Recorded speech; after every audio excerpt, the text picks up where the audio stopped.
Hi, everyone, and welcome to another episode of OneMicNite, the podcast that brings you stories of artists and people on their journey, helping to guide, answer questions, and motivate you in the business. Are you a creator? Well, listen up, because today I have some creators on the show, and I want you to meet them. Today we have Jeannie Dalton, and we have Ryan Nelson, who are the writers and executive producers, as well as the actors in a web series called How Did That Happen? Now, the web series is about unlikely friends, and I want you to meet them. Welcome to the show, you guys. Hi. Hi. Thank you guys for joining me for this episode. Thank you for having us. Yeah. Thank you for having us. Of course. Awesome. Let's get into it. First of all, I've seen the series. It's amazing. Amazing. Oh. Tell us a little bit about what the series is, and let's go from there. Go ahead. When did you put that mask back on? I don't think anybody can see me. That doesn't even make sense. Whoa! Mommy, what did you do? It's nothing, sweetie.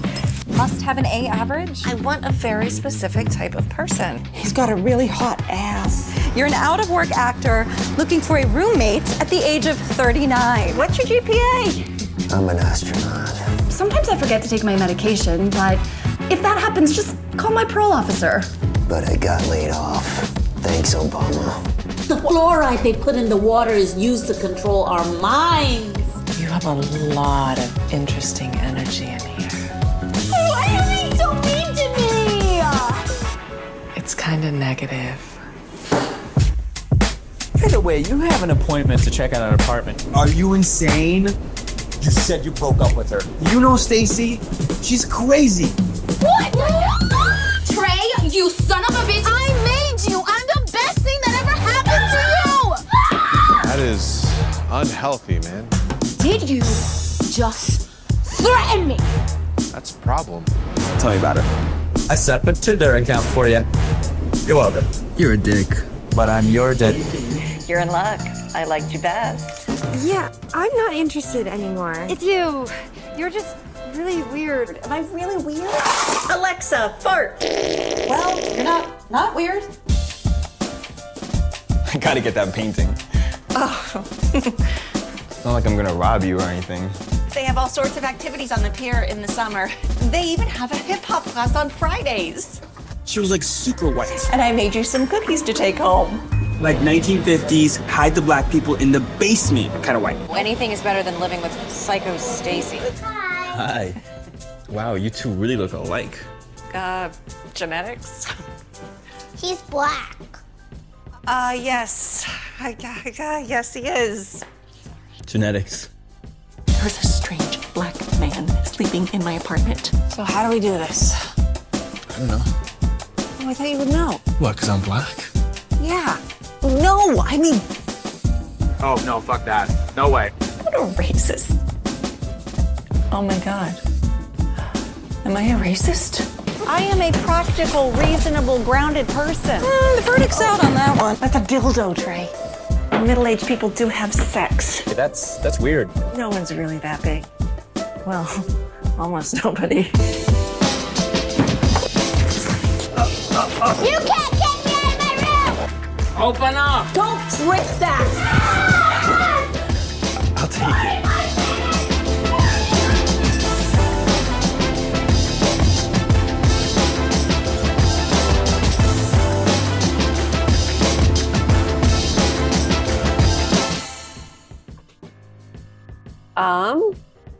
Well, do you want me to talk, Ryan? You go ahead. It's kind of the Odd Couple meets Seinfeld is kind of what we envisioned.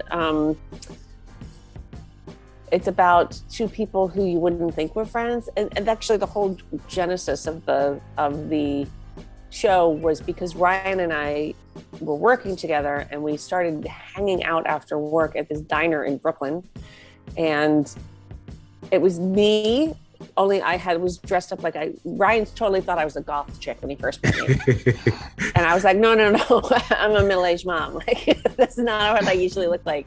But so for this gig that I was doing, like I tried to look really like intense and pull my hair back and really tight and everything. And so I looked like that when we would go out, and Ryan looked like Ryan. And then we had this other middle-aged white British guy. And so it was the three of us would always go to this diner after work.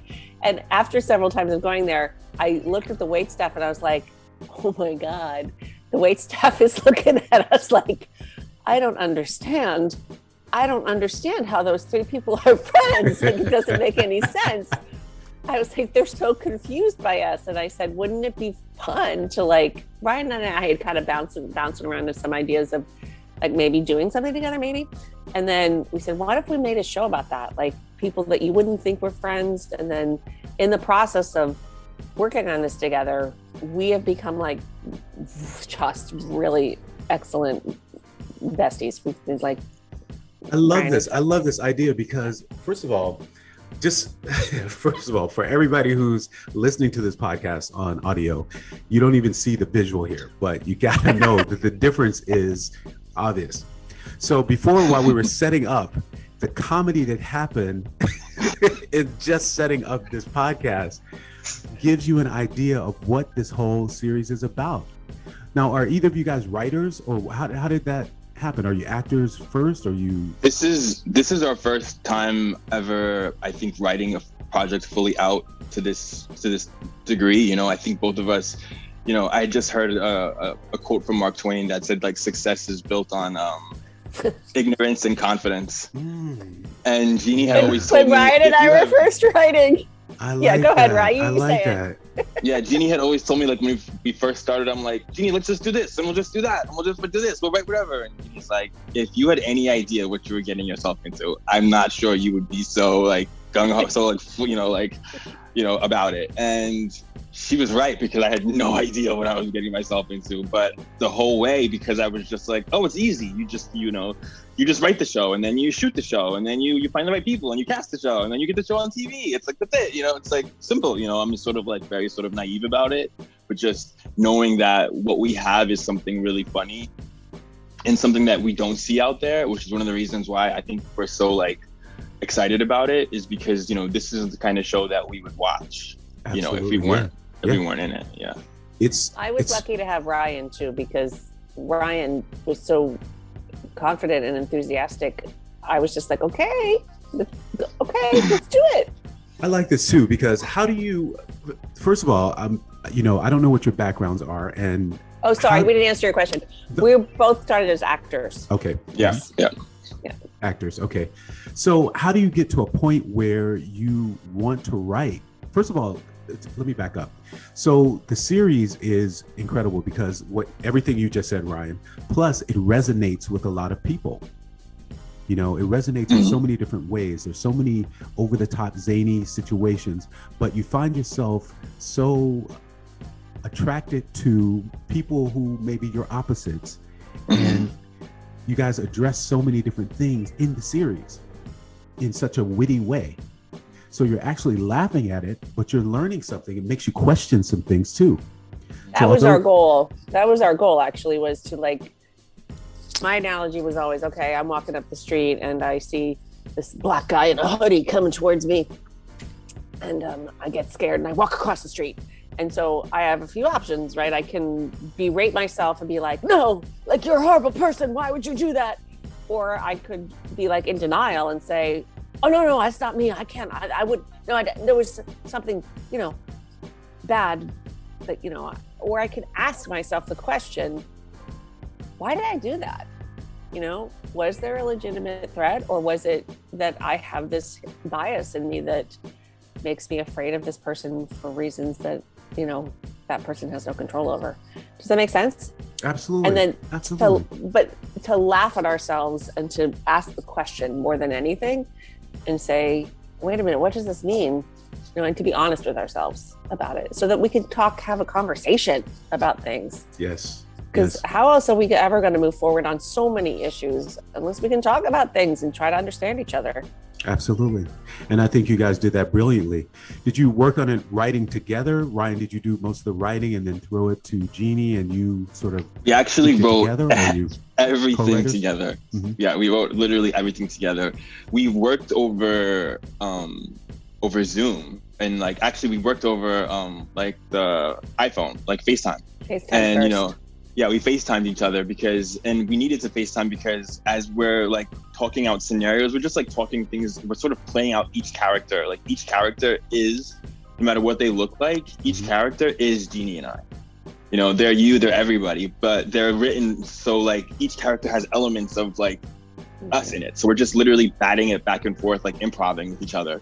I would say this, and then wouldn't it be funny if he did this and da-da-da? Okay, then we're sort of like just going, and like FaceTime was great because, you know, sometimes we're trying to express something, but there's not really like the word you can't find, but you're like, you know, it's like, and he's like, oh yeah, I know, you know what I mean? Like, and so it's like this sort of like vibe, you know? So we wrote everything together over FaceTime. We definitely came at it from an actor's perspective. Mm-hmm. Definitely. It's like we played all the characters out with each other. That's great. How do you keep the funniness in? Because like we're saying, you know, these are real life situations and they resonate with people. And like you said, Jeannie, you know, you want to start a conversation, but you guys actually put it in a way where we look at it, we laugh. How did you keep the funny in? I think part of it is that the funny is always there. Like in situations in life that you go through, Jeannie was saying this to me the other day.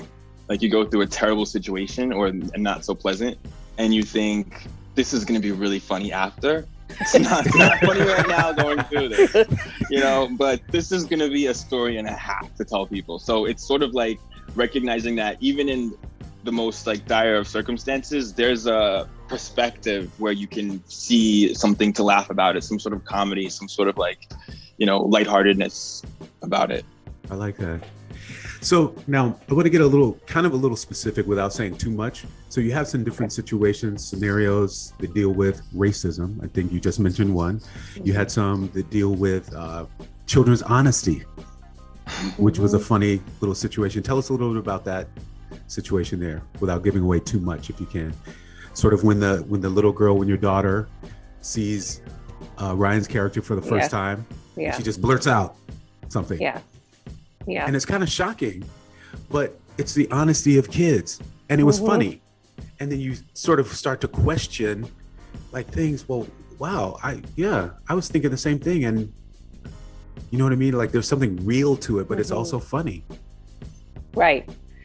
Well, I think with that moment, what pops out as being interesting to me was that she felt really uncomfortable saying that line, actually. And we only got one take with her going, that funny face that she makes, you know, at the end. Yeah. And that so made it even funnier because she was, and that was Lawrence, our director, was like, say it like this, like it's a bad thing. And they said it, and it just was so funny. But that's what I remember about that line in particular. She was definitely not comfortable with that. But I think that part of what makes it so funny is that face she makes after of like being like a little, I don't know about this, you know, like I'm a little like, because I think and I think part of why Lawrence, I mean, I can't speak for him, but part of what we got out of it was exactly what you said. It was that sort of raw, pure honesty of children that's not heavy. It's not all this like negative history with people and experience. It's just telling it like it is. It's like, this is a pink flower, it's pink. Right. You know what I mean? Like there's a pink elephant in the room. Kids are like that. There's a pink elephant in the room, everybody, you know? Exactly. And the irony, I think, of it too, is knowing the uncomfortability of her saying that line is actually the uncomfortability of the parent when they do say that line. Right. So that like is a whole nother layer of funny to me, you know, because I could see as an actor, you know, or a person watching it, that she was a little bit uncomfortable, but then she made the funny face. And then I thought, well, gosh, that's what parents think when the kids just blurt that stuff out. Yeah. So that made it even funnier to me. Yeah. How did you guys go about sort of picking different scenarios? I mean, how was the, like, there's some thread of storyline that just touched so many uncomfortable situations. How did that process come about? How was the storyline made? A lot of what we actually have written a whole season of this show, and we were working on the trajectory of season 2. A lot of it just came out of our own lives and taking like these crazy New York sort of situations that we've experienced ourselves, and then pushing the envelope on them and making them even more extreme, or looking at who would it be funny if that happened to, because that just happened to me in real life. Well, we could have that happen to so and so, and that would be funny because that's how Trey would react to that so funnily, such a humorous way. So I think a lot of it came out of that, like our own experiences. And they always say, write about what you know. Right. Yeah. And to answer one of your earlier questions, I think I always wanted to be a writer, but I felt like I didn't have anything to say. So I felt like working with Ryan, I think it gave me the courage, and also the safety and just the creativity. Brian's just such a creative person, and so positive. It just was fun. When was this written? Was this written over the pandemic? Was this written before, after? This was written in 2017. It was written over maybe like 2 or 3 years. Like it took us like maybe a year and a half to like really write the whole 8 episodes out, and we didn't shoot anything until after we had already written the whole first season. And the pilot that we have out now is actually it's a blend of maybe the first 2 or 3 episodes put into one pilot for a sort of like sitcom type format. So that's kind of why it has all these layers of different issues happening, because they're all sort of like pushed to the forefront a little bit, and we just sort of found the place where they all had a through line, because they were already connected to begin with in the 8 episode arc, so we just sort of used this one pilot episode and arced them within that, structure. We stole from different episodes. Basically. Like our cold open and our closing are actually from, what is it, episode 4? Yeah. Actually from another episode. And that was a lot to do with our director kind of pushed us a little bit to be like, let's make this like a pilot, and let's get all these like, let's really show the dynamic, because in our first episode, Trey and Jeannie hadn't even met yet. So he was like, I want to show the dynamic between the two of you. Gotcha. So it was helpful to have that outside vision. Yeah, and at the time though, just to add, just for people who are creating, at the time I wasn't feeling like it was so helpful. I was kind of like, what's going on? What are these people trying to take my show? I checked my show. Yeah, this is our show. No. And sort of like that was like a growing process as well, and sort of realizing that while it is my baby and it is our baby, there's so many people who, with their expertise and their particular magic, were able to add to it, and now it's become something even bigger than we could have imagined, because everybody got the opportunity to add their particular spice to the pot. Right. I love that, because they say a lot of times when you're in charge, you need to sort of incorporate those people who do have the expertise in the different areas in order for you to make a successful and brilliant project, which is what I feel like you guys did. I kind of want to inspire some people, because you are content creators, and I kind of want to go along the journey of how this all came together. So in the process of doing this, where did you start off to where you ended with it? So how did it, we kind of touched some of the areas already. So from the writing part to getting the cast to incorporating these people who are the experts in their area, in their field, to the final product. How do we got a crew first. We got our crew first. We started doing interviews, and we got a really good crew. Yeah, we tried to pick people who we had a really good vibe with. Yeah. That sounds really nebulous, but Yeah. Definitely important. Definitely important. Where we really felt like they understood and appreciated the dynamic between me and Ryan. And then also, we also wanted to, we tried to get as much diversity as we could in the crew, although we ended up with a huge number of Australians. Really? Yeah. We did. Who are all amazing. They're all white, but yeah.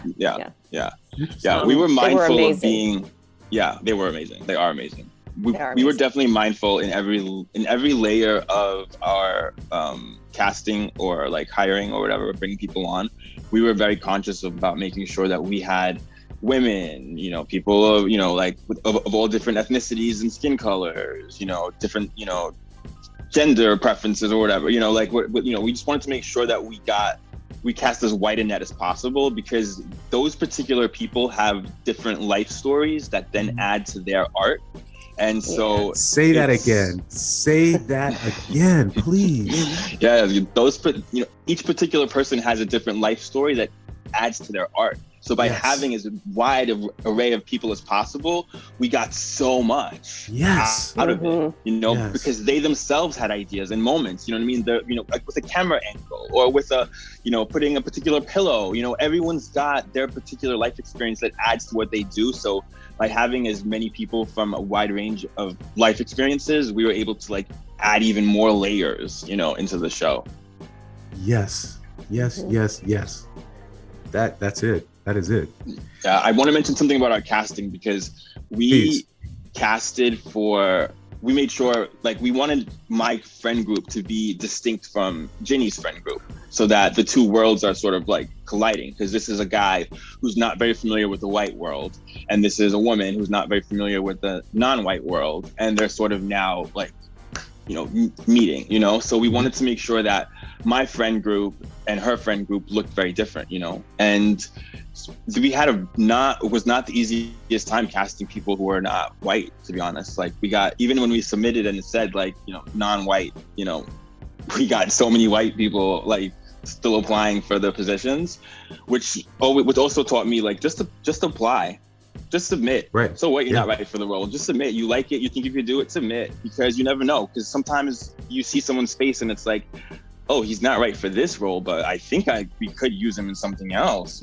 So we had a few people that we just fell in love with during casting. This is so important too for actors to know. That was hugely educational for me as an actor too, to be on the other end of it. So involved on the other end of it. There were several people we just fell in love with. We were like, oh my God, can we write a part for them? We did actually end up writing a part for a friend of ours, who was not right. She came in, she was not good for any of the roles that we were reading her for, but we're like, we want to use her. She's really interesting. Can we write an extra character? So the conspiracy theorist, we wrote that part for her. Oh, because really? we were like, because we were like, oh, that would be funny. I could see her being like this. I like that. So we added that in after casting started, because we also wanted to diversify that group a little bit more. Yeah, diversity was in the actors was something that I didn't think was going to be quite as difficult to find, but it ended up taking us. We extended casting by like 2 or 3 weeks because we were not filling particular roles, and actually we ended up casting as my girlfriend in the story. A first-time actor, Natasha Lopez, who now is like on the Astronaut's Wife on HBO, or no, the Time Traveler's Wife, I think it's called, on HBO. Yeah. That was her first job, and she, we just sort of like, we picked, I think, the best people when it came down to crew and the cast, but it did take some time to find That's the amazing. right pieces. I think a lot of people have reservations about doing that, where the two of you did the casting and you did the casting for it? With our director. With the director. Okay, the three. So the three. And there were times where we had differing opinions. Like Ryan really fought for Natasha. Brian was really like, no, I just have a feeling about her, and she's amazing. Yeah, she is. She really is. She did a great job. Great job. Yeah, everybody did a great job. Yeah, that was one of the areas where it was like, oh no, like it is about vibe, and it's like, no, this is this is who it has to be. I just feel it, you know what I mean? And so that's how I wanted to feel about all my choices. You know, I want to feel like, you know, oh no, I have to have this person. I have to have this, you know, however possible. That's right. It is a vibe. I mean, it's just like going on any job interview. You go, you meet the person. If your vibe is wrong, it doesn't matter how many credits you have, it's not going to work. The situation is not going to work. If the vibe is right, and yes, you know, the person can take direction, or, you know, whatever the situation is there, it can work. It can definitely work. Yeah. So after the casting, what was the next step for you? How did you guys go? Well, after the casting, we had our UPM. This is like where our like Australian crew came in. And so we had to set location, and we have to like get permission from, you know, find out all our locations, you know, and location scout, you know, let's go to all the different places. And because we're using our own resources, we co-funded me to get a budget.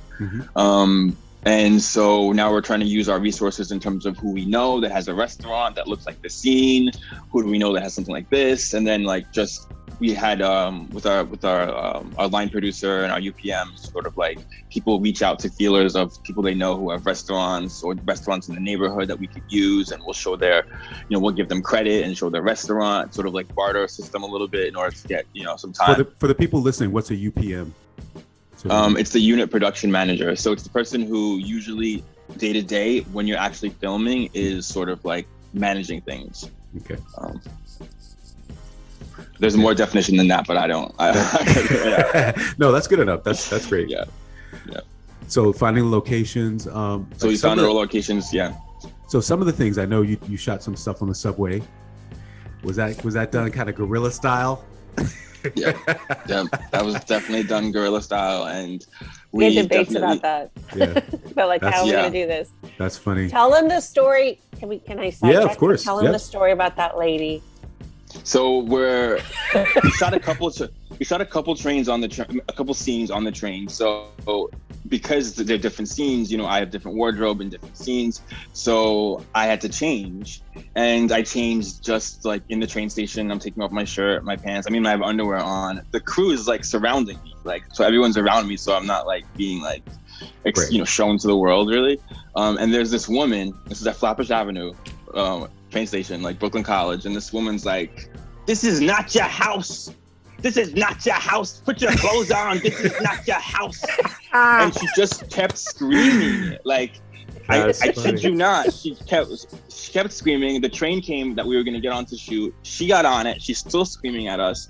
We got off of it. We had to do some like trick thing to like get on, get off, because she was getting on and getting off too, screaming, "This is not your house." Oh no. Yeah. So we finally and we tricked her, and we pretended to get on. She got on. We all ran off the last door, and the train went off. Shout out to Brooklyn for that. Yeah. This is not your house. And then we went, Ryan, put that in notes. we have pages and pages of notes about things that were just that's everyday things we were talking about. Exactly. That's a whole nother scene for you guys. Yeah. It's not your house. That's funny. Yeah. So the location, so guerrilla style, and then after you get the locations, you set up the, you know, times that you're going to. What, do you want to tell that story? Yeah, I know. We have so many stories. So we have all these locations. We have Jeannie's house, Jeannie's beautiful apartment as one of our locations. My house, like the backyard was a location, you know, or the back area. A friend of mine said that we could use her place for the location, and we scouted it twice. We went there, and the day of, we're there, it's like 8:00 in the morning or something, and my friend is not so friendly this morning, and I think she was overwhelmed, honestly, with how big our setup was, because you know, you hear someone shooting and you're like, oh, okay, it's like 5 people. You know, we have like an art department, we have wardrobe, we've got like 30 people, you know what I mean? Huge cameras, huge crew. Yeah, we didn't have a small crew. We shot with a pretty, like, we have 2 camera operators, 2 assistants, 3 interns. We have like, wardrobe has an assistant, you know, art department has an assistant, you know what I mean? So it's a pretty big crew. And so she's all these people coming in, and I think she kind of got a little overwhelmed. And, you know, we couldn't, so I tried to talk her. People don't realize, my daughter freaked out too. She was like, what? They took my room apart. Like, people don't realize, they think it's going to be fun to volunteer their Mhm. location as a location in a film or whatever, and it's overwhelming for It is overwhelming. people who don't know that. But I knew what I was getting into. But sorry, Ryan, continue. No, yeah, all good. So she was like, she was a little freaked out. Yeah, she was a little freaked out. And so it looked like it wasn't going to work. My brother, he worked at TBS. I called him and I'm like, oh my God, what do I do? I don't know if I can shoot here anymore, because she's upset. And my brother's like, you got 30 people up there waiting for you. She said you could shoot. She didn't tell you no, right? Okay, so you got to go up there. You got to shoot, get what you can get, like do the best with it. So now I'm walking back to set. 'Cause at this point I walked away to talk to my friend. I'm walking back to set. I see Jeannie. She comes over to me. She's getting her hair and makeup done outside because people didn't want to be inside because it was not the right energy. So Jeannie's getting her hair and makeup done. She comes over to me and she's like, Rye, are you okay? And I'm like, Jeannie, don't talk to me. Don't talk to me right now. I'm like, because I'm about to start crying. I'm overwhelmed now emotionally. And then I said to myself, I'm having the time of my life. How could something bad be happening to me? That doesn't make any sense. I'm like, no, something bad couldn't be happening to me. So this is good? So I guess this is good. Okay, I guess this is good. All right, so this is good. As I'm telling myself, literally that's that conversation I have with myself. I'm like, I know that if you're having time in your life, only good things should be attracted to you and you should be experiencing. So this must be good. And we go back upstairs and the crew, one of our, who was like an associate producer after this, Ambrose, he says, you guys can use my place in Chinatown. Let me just call my fiance and see if it's okay. We can shoot there. His place had everything that we had imagined in our minds. Really? At my friend's place, we were faking things. It had everything. Jeannie, tell him.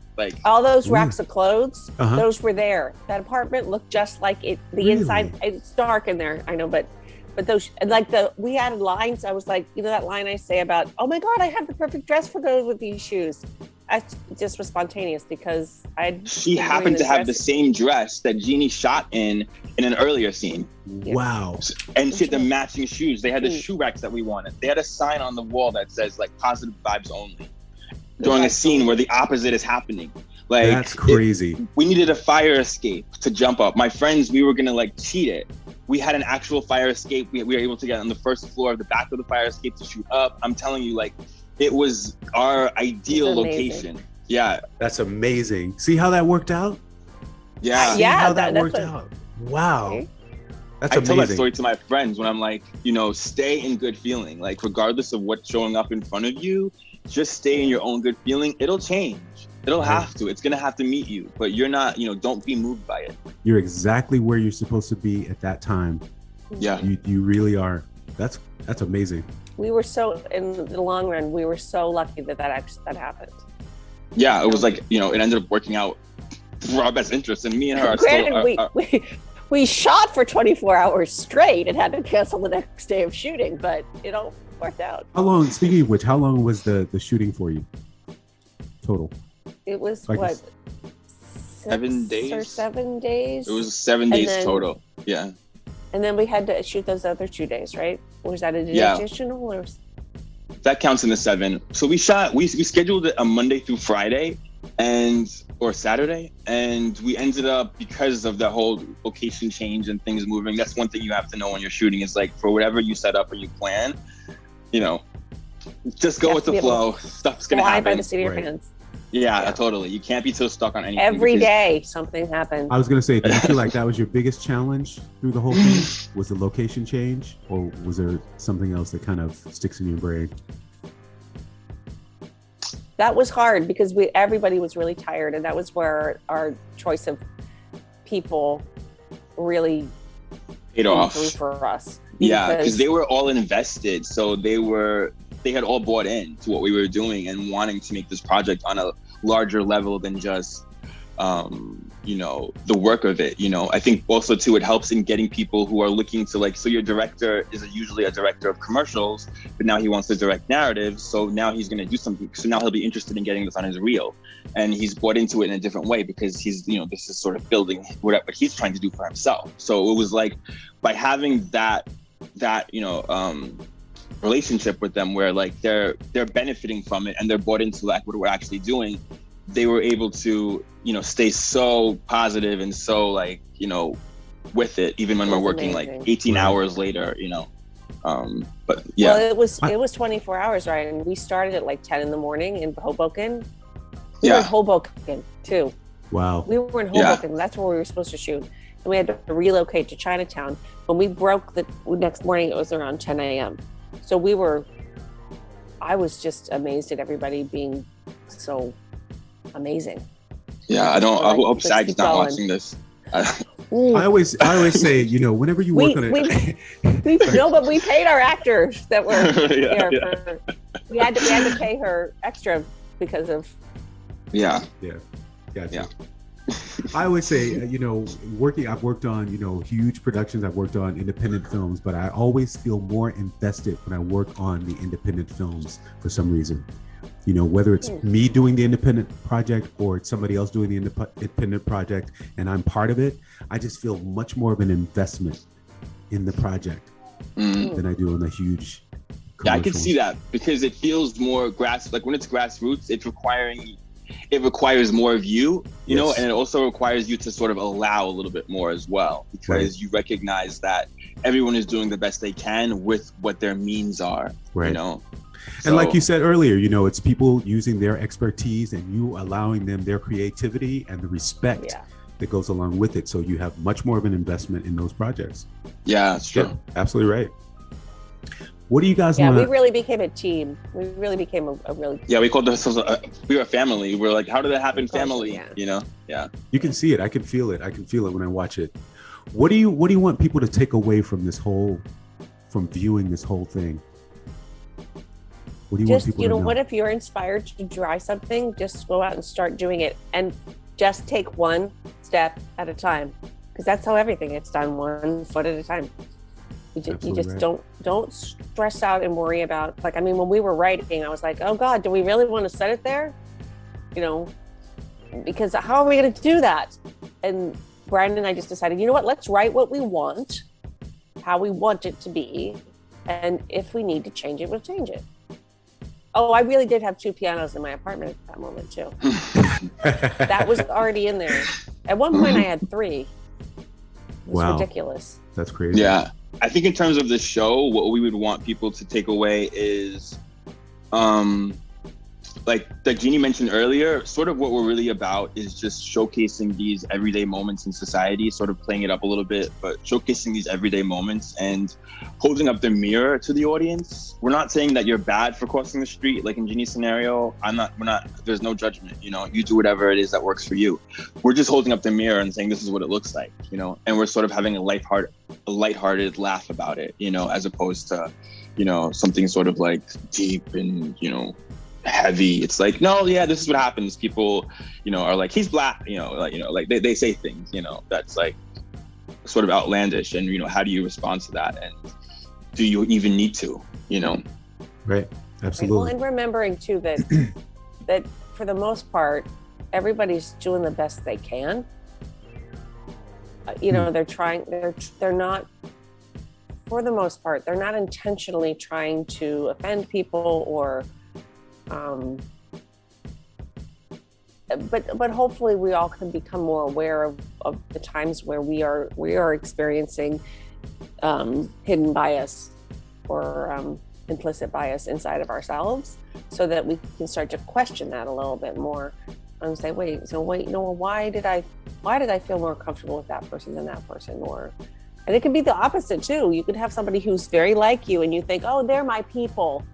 And then you start to talk to them and you're like, oh my God, why don't I start talking to this person? Because I don't like this person, right? It happened to me on the bus one day with one of my neighbors. I was like, oh, she's my person, you know, we're you know.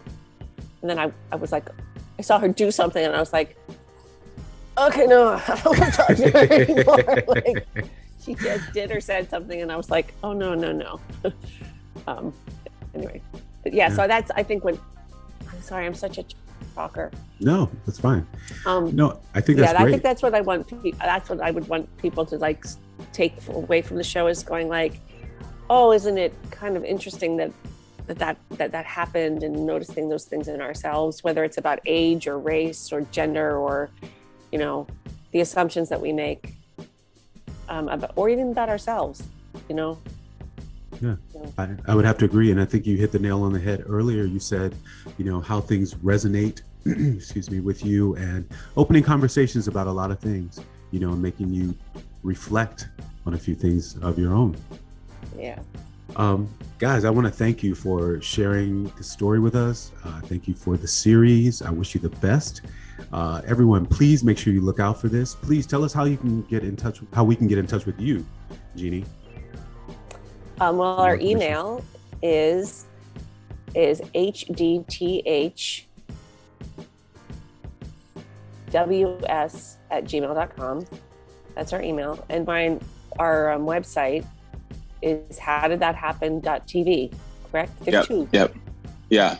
HowDidThatHappen.tv, HowDidThatHappenTV.com. And we're also on Instagram at HowDidThatHappen. Isn't it? Oh, that's Twitter. No, See, yeah, and I had to learn social media for this too. Social media is definitely hard. Yeah, find us on How Did That Happen. I'm RY Nelson on Instagram.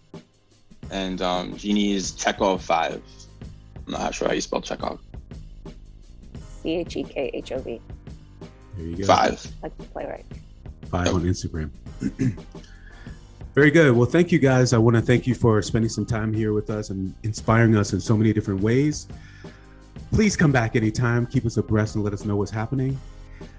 Thank you everyone for watching this episode. You can find the show at OneMicNite. OneMicNite is spelled ONEMICNITE. Go to the .com. You can find all the links to the social media. You can also follow me at Marcos Luis, MARCOSLUIS. Click the bell. This podcast is available on all digital platforms. Follow us on anchor.fm/OneMicNite. You can show us some love and some support there. Thank you again for joining us. We'll see you next time. I'm out.